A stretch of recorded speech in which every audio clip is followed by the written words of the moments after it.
దాదాపు 120 దేశాలకి ఎక్స్పోర్ట్ చేసేటువంటి ప్రతిష్టాత్మకమైనటువంటి టైర్ల కంపెనీ.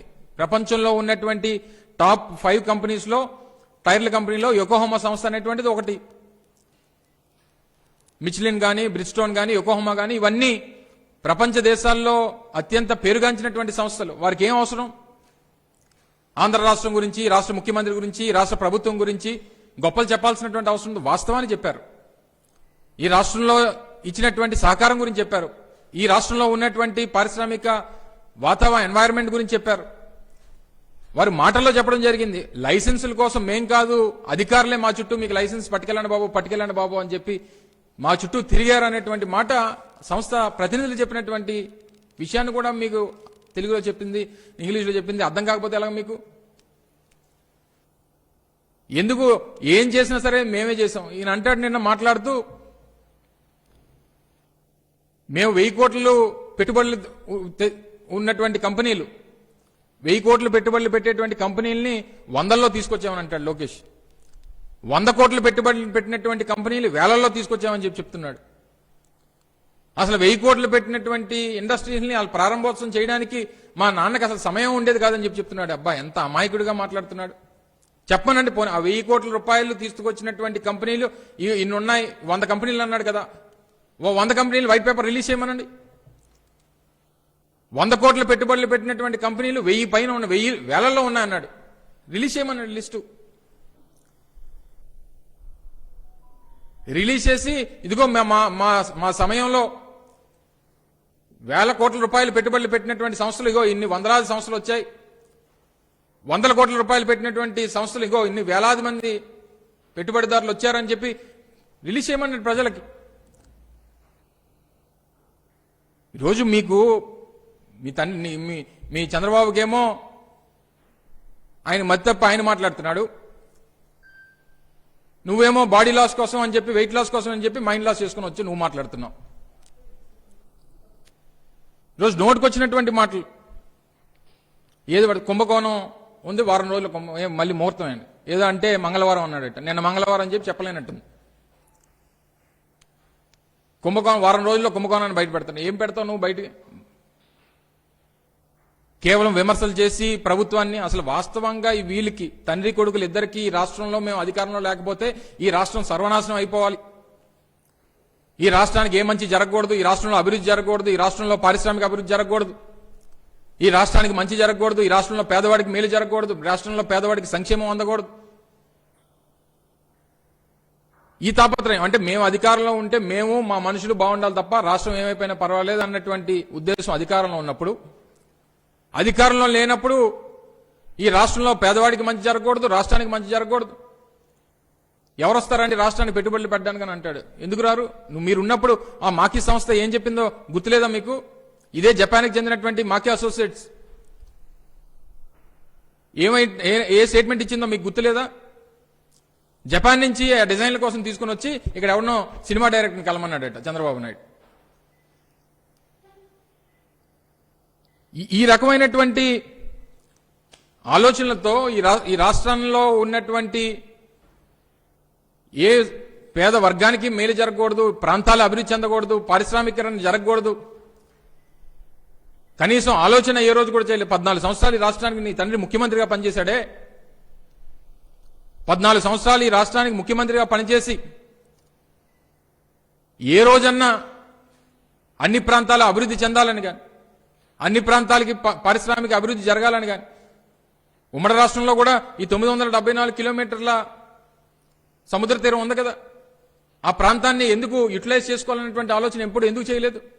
ఈరోజు పారిశ్రామికంగా ఈరోజు మన ప్రాంతం అభివృద్ధి చెందుతా ఉందంటే మనకు ఉన్నటువంటి సముద్ర తీరం మీద ఉన్నటువంటి పోర్టులు, మనకు ఉన్నటువంటి లాజిస్టిక్ సపోర్టు, నేషనల్ హైవే కనెక్టివిటీసు, ఇక్కడ ఉన్నటువంటి వర్క్ ఫోర్సు, వీటన్నిటినీ కూడా ఎక్స్ప్లోర్ చేసి మనకున్నటువంటి స్ట్రెంగ్స్ ని ఎప్పటికప్పుడు మనం ప్రమోట్ చేసుకుంటూ, మనకున్నటువంటి రిసోర్సెస్ ని మనం గుర్తించకపోతే ఎవరు గుర్తిస్తారు? పక్క రాష్ట్రం వాడో లేదా పక్క దేశం వాడో వచ్చి ఎందుకు గుర్తిస్తాడు? మనకున్నటువంటి స్ట్రెంగ్స్ ని మనం గుర్తించి దాన్ని ప్రమోట్ చేసి మన రాష్ట్రాన్ని ప్రమోట్ చేసుకొని ఈరోజు దాదాపు జపాన్కి చెందినటువంటి అనేక సంస్థలు, నిన్న కాన్సులేట్ జనరల్, జపాన్కి చెందినటువంటి కాన్సులేట్ జనరల్ కూడా నిన్న ఆ కార్యక్రమంలో పాల్గొన్నారు. ఆంధ్ర రాష్ట్రంలో ఉన్నటువంటి వాతావరణాన్ని తప్పకుండా మా దేశం నుంచి మిగిలినటువంటి పెట్టుబడిదారులను కూడా తీసుకుని వచ్చి ఇక్కడ ఇన్వెస్ట్మెంట్ చేయమని చెప్పి చెప్తానన్నటువంటి మాట కాన్సులేట్ జనరల్ చెప్పాడు నిన్న ఆయన మాటల్లోనే. ఇంగ్లీష్ మీడియమే కదా చదువుకున్నావు నువ్వు లోకేష్, నువ్వు చదివింది ఇంగ్లీష్ మీడియమే కదా. ఆయన చెప్పినటువంటి మాటలు ఒకసారి విను, వారు మాట్లాడినటువంటి మాటలు విను. ఇవన్నీ మానేసి ఈరోజు రాష్ట్ర ప్రభుత్వం ముఖ్యమంత్రి గారు మాకున్నటువంటి ప్రధానమైనటువంటి అంశాలు ప్రజా సంక్షేమం కానీ, ప్రజా శ్రేయస్సు కానీ, ప్రజల అభివృద్ధి కానీ, ప్రజల సంతోషం, ఈ 4 స్తంభాల మీద ఈరోజు రాష్ట్ర ప్రభుత్వాన్ని, ఆ రాష్ట్రంలో పరిపాలనని జగన్మోహన్ రెడ్డి గారు నడుపుతా ఉన్నారు. దాన్ని చూసి ఓర్వలేవు.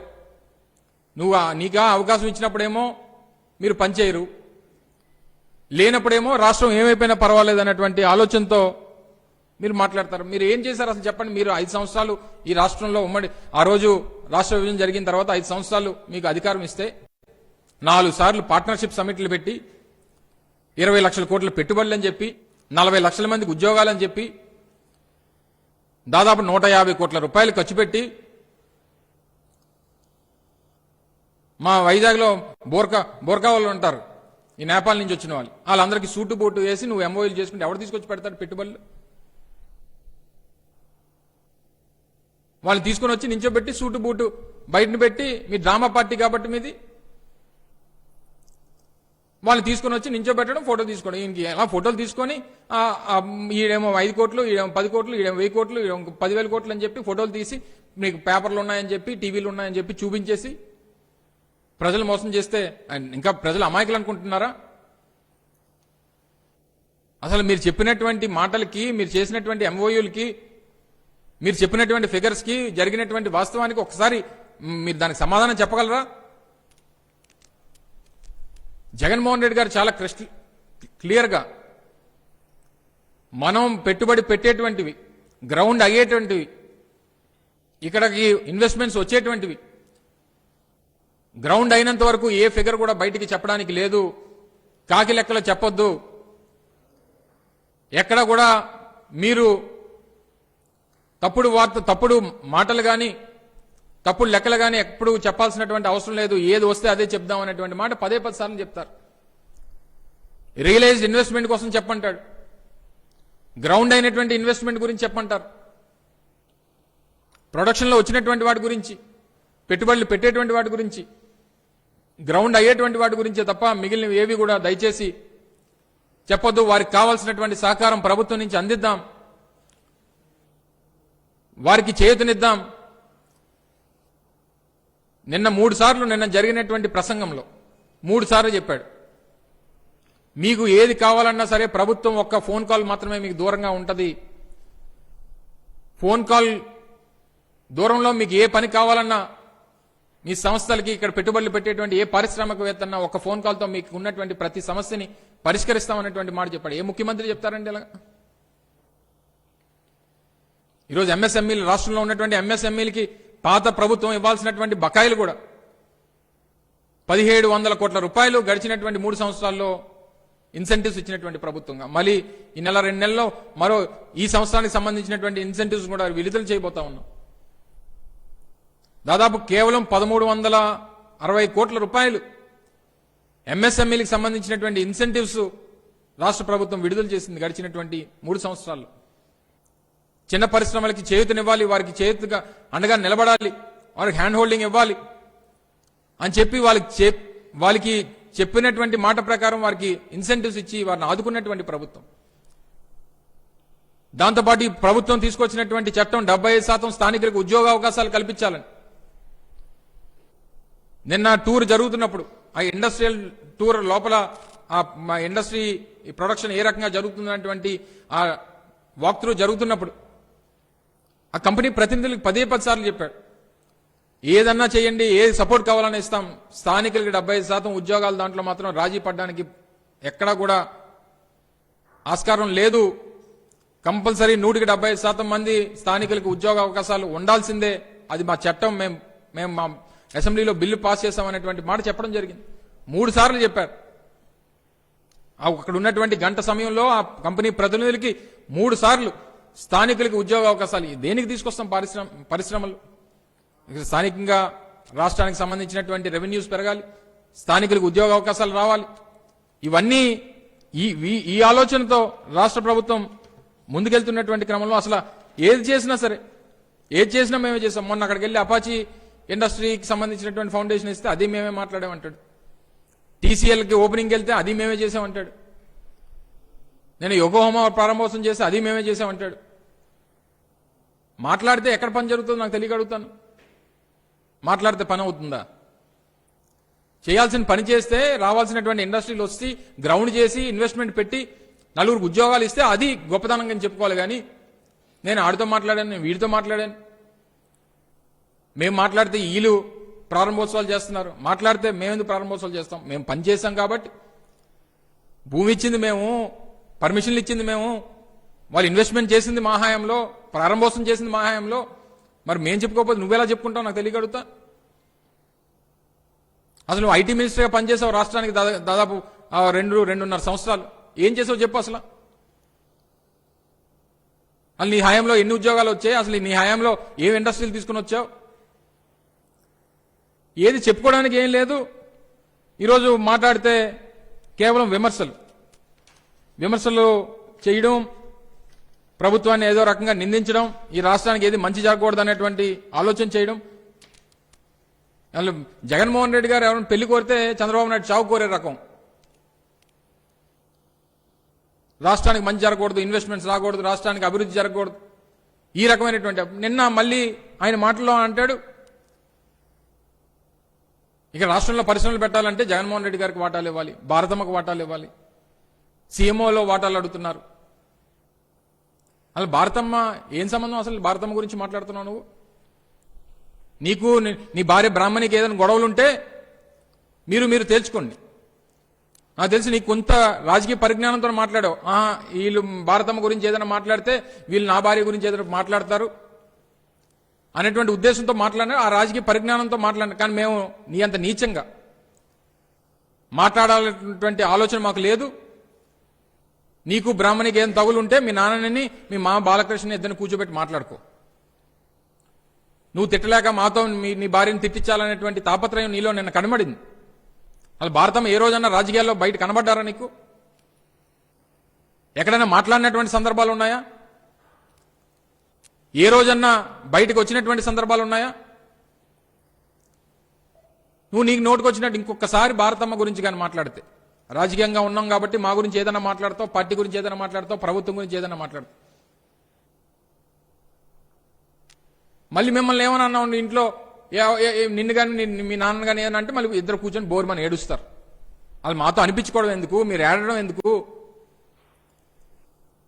అసలు నా భారతదేశ చరిత్రలో అసలు ఒక నాయకుడు రాష్ట్రానికి 14 సంవత్సరాలు ముఖ్యమంత్రిగా పనిచేసినటువంటి వ్యక్తి కూర్చొని ఏడడం ఏంటి నాకు తెలియక అడుగుతాను.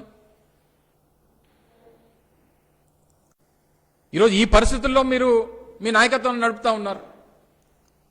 సో ఎవరినొకరిని ఇన్వాల్వ్ చేయాలి, ఒక బురద జల్లేద్దాం, బురద జల్లేస్తే వాళ్ళే తుడుచుకుంటారనేటువంటి అభిప్రాయంతో మీరు మీ కార్యక్రమాలు చేస్తూ ఉన్నారు. సో ఈ రకమైనటువంటి విమర్శలు ఇకనైనా మానుకుంటే మంచిది. మీకు ఎలాగూ రేపు భవిష్యత్తు ఉండదు అనేటువంటిది మీకు అర్థమైపోయింది. డెఫినెట్గా ఈరోజు రాష్ట్రంలో మేము చేస్తున్నటువంటి కార్యక్రమాల్ని ప్రజలకు మంచి చేశాం కాబట్టి రేపు మళ్ళీ మాకు 170 సీట్లు వస్తాయని చెప్తున్నాం. మేము పని చేయకుండా మేమేమి ఈరోజు గొప్పలు చెప్పుకోవట్లా. ఈరోజు గడప గడపకి తిరుగుతున్నాం, ఇంటింటికి వెళ్తున్నాం, వారి రెస్పాన్స్ వస్తున్నాం. ప్రభుత్వంగా మేము చేయాల్సినటువంటి మంచి చేశాం కాబట్టి, జగన్మోహన్ రెడ్డి గారి నాయకత్వంలో ఈ రాష్ట్రంలో పేదవాడికి సంక్షేమాన్ని అందించాం, రాష్ట్రాన్ని అభివృద్ధి చేస్తా ఉన్నాం కాబట్టి ఈరోజు గట్టిగా చెప్పగలుగుతా ఉన్నాం.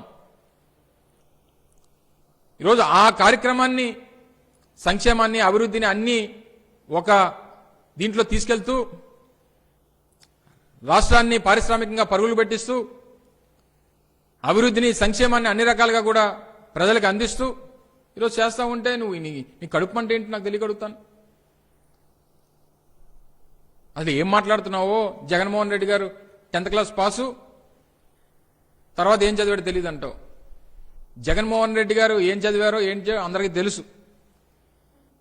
నీలా బీచ్ల్లోనో లేదా స్విమ్మింగ్ పూల్లోనో చదివినటువంటి గొప్ప చదువులు అయితే మాత్రం జగన్మోహన్ రెడ్డి గారు చదవలేదు నాకు తెలిసి. అయితే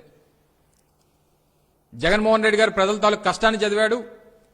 జగన్మోహన్ రెడ్డి గారు ఈ రాష్ట్రంలో పేదవాడి తాలూకా బాధలను తెలుసుకున్నారు. జగన్మోహన్ రెడ్డి గారు ఈ రాష్ట్రంలో ప్రాంతాల తాలూకా ఇబ్బందులు తెలుసుకునే ఈరోజు రాష్ట్రానికి ఈ రకమైనటువంటి అద్భుతమైనటువంటి పరిపాలన అందిస్తా ఉన్నాడు. నీలో స్విమ్మింగ్ పూల్లో స్విమ్మింగ్ చేసుకుంటున్నాం, లేదా బీచ్ల్లో వెళ్ళి ఇద్దరు అమ్మాయిల సంఖ్యలో చేతులు పెట్టడం,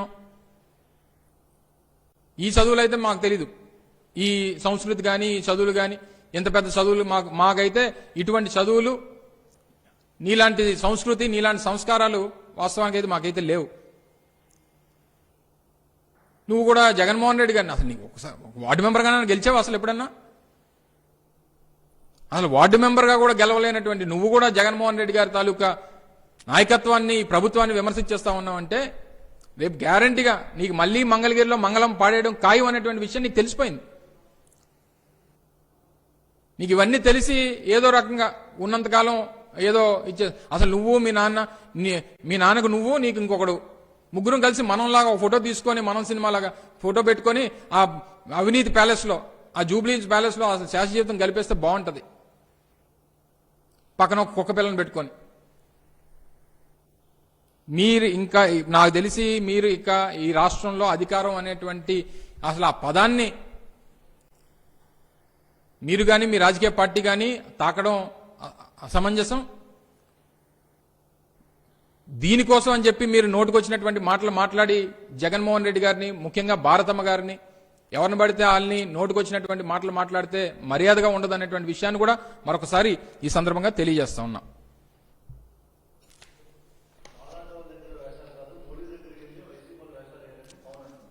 ఎవరు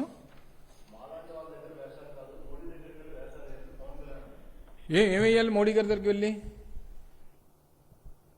అసలు ఆయనే అసలు వేషాలు వేస్తుంది ఆయన. మోడీ గారి దగ్గర లేకపోతే ఇంకోరి దగ్గర అసలు ఈయన భారతీయ జనతా పార్టీతో ఇప్పుడు కలిసి ఉన్నాడో లేదో చెప్పనండి ముందు. అసలు ఏ రాజకీయ పార్టీతో ఎప్పుడు కలిసి ఉంటాడో, ఏ రాజకీయ పార్టీతో ఎప్పుడు విడిపోతాడో తెలియనటువంటి ఈయన కూడా, ఈ స్థిరం లేనటువంటి వ్యక్తి కూడా మాట్లాడేస్తుంటే అసలు ఏం చెప్పమంటారు నాకు తెలియ అడుగుతాను. ఈరోజు ఏదైనా మాట్లాడితే ఈరోజు రాష్ట్ర ప్రభుత్వం కానీ కేంద్ర ప్రభుత్వం కానీ యాజ్ ప్రభుత్వాలుగా రాష్ట్ర ప్రభుత్వం కేంద్ర ప్రభుత్వంతో ఉన్నటువంటి సంబంధాలే ఉంటాయి తప్ప మాకు మోడీ గారి దగ్గరికి వెళ్ళి వేషాలు వేసేటువంటి చంద్రబాబు నాయుడు లాంటి వేషాలు వేయడం మాకు అలవాటు లేదు. చంద్రబాబు నాయుడు లాగా చెప్పేటువంటి మాటలు చెప్పేటువంటి అలవాటు మాకు లేదు. మా స్టాండ్ ఎప్పుడు కూడా ఒకటే, అందులో ఏది లేదు. ఈ రాష్ట్రం తాలూకా ప్రయోజనాలు, ఈ రాష్ట్రం తాలూకా అభివృద్ధి, ఈ రాష్ట్రంలో పేదవాడి సంక్షేమం, ఈ రాష్ట్ర అభివృద్ధి తప్పితే మాకు వేరే ఎజెండా లేదు. పోటుకొకరితో మాట్లాడి పోటుకొకరితో సంసారం చేసేటువంటి అలవాటు అంతకంటే వైఎస్ఆర్ కాంగ్రెస్ పార్టీకి లేదు.